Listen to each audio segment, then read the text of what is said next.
ਹੁਣ इस बार च मैनू सोच आई है, प्लीज़ अपने नाल किरपा कर, जोड़ ला मैनू, मिला ला मैनू अपने नाल। मैं होर बार बार देहां दे विच अपनियां शरीरां दे विच नहीं आ सकदा, किरपा कर मैनू अपने नाल जोड़ ला। कहंदे बहुत जन्म बिछरे थे माधो, यह जन्म तुम्हारे लेखे। कहंदे मैं तेरे लेखे वाहिगुरू ये जन्म कर देन लगा। कहंदे कह रविदास आस लग जीवों, ये बाणी है भगत रविदास जी दी। ये बचन अकाल पुरख पिता जी ने भगत रविदास जी के मुखों चुरवाए। कहंदे कह रविदास आस लग जीवों, चिर पोयो दर्शन देखे।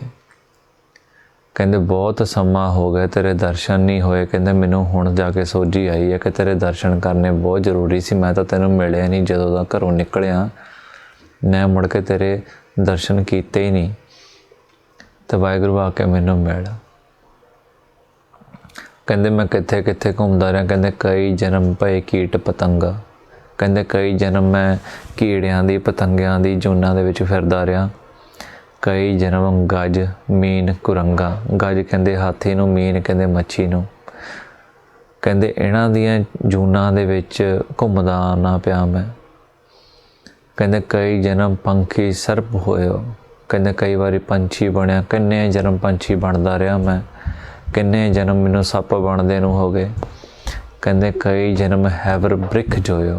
कहंदे कई बारी मैं धरती दे उत्ते जिहड़े दरख्त बने, कहंदे इन्हां जूनां च खड़ा रहा किन्ने किन्ने साल, किन्ने किन्ने 100 साल भी मैनू लंघदे रहे। कहंदे मिल जगदीश मिलन की वरिया, चिरंकाल यह देह संजरिया।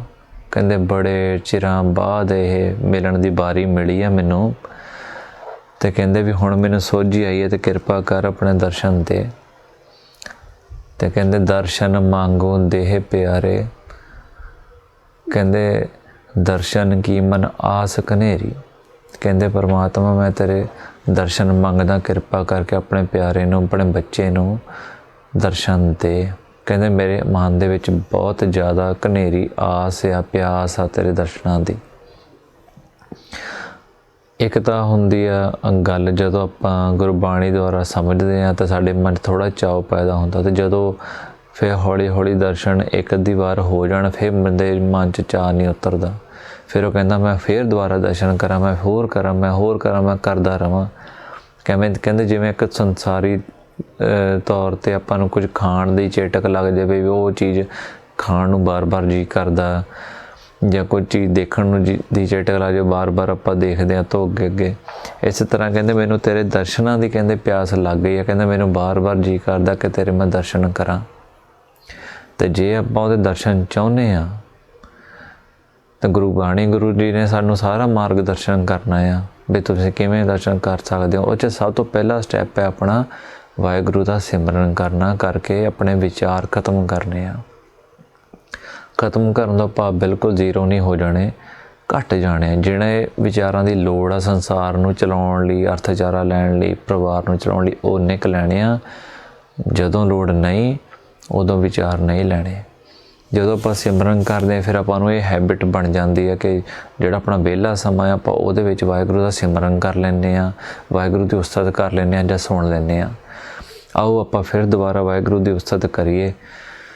वाहिगुरू ने आपां नूं इह समा बख्शिश कीता है ताकि वाहिगुरू दे सानूं दर्शन होण, असीं भी अपने पिता नूं, अपने माता नूं मिल सकीए, क्योंकि वाहिगुरू ही साडी पिता आ, उही साडी माता आ।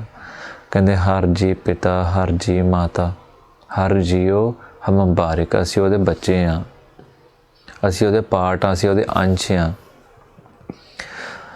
तो कहंदे आओ फिर आपां उहनूं मिलन दे लई दोबारा फिर सवास विरास सिमरन करो जी शुरू।